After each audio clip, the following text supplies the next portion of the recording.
પણ માણસને બાંધે છે। એ પંખીને છૂટું મૂકે જાય નહીં, ઉડે નહીં। એટલે પેલાને આત્મવિશ્વાસ થયો કે આ ઉડશે નહીં, મારી દરવાજા બધું ખોલી નાખ્યું। એક દિવસ એ પંખીને લઈ અને પોતે ઉપર લઈ ગયો, પોતાની આંગળી ઉપર બેસાડી રાખ્યો। પંખીને નીચે મૂકે, પંખી દોડીને પાછો આંગળી ઉપર ચડી જાય। એક દિવસ પંખીને લઈને ઉપર જતો હતો, એમાં એના પગને ઠેસ વાગી એટલે એના હાથમાં રહેલું પંખી નીચે પડ્યું એટલે પંખીને ખબર નહોતી કે મારે કરવાનું શું।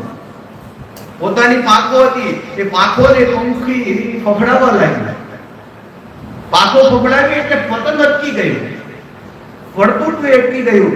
પાંખોને ઓર ફફડાવી એટલે ધીમે ધીમે ઉપર આવ્યું એટલે પેલા એ બોલાવ્યું કે મારી પાસે આવી જા। પણ હવે તો એની પાસે ઉડવા માટે આખું આકાશ હતું, એ ઉપર ધીમે ધીમે ઉપર ઉડવા લાગ્યું। તો એણે જોયું કે મારી જેવા અનેક પંખીઓ અહીંયા વિચરણ કરી રહ્યા છે। આ જીવની દશા છે, જ્યારે ભક્તિની પાંખો મને તમને આવી જાય અને જ્યારે આપણે આ સંસારમાંથી ધીમે ધીમે ઉપર ઉડવા લાગીએ ને, ત્યારે એની સુધી પહોંચી શકાય।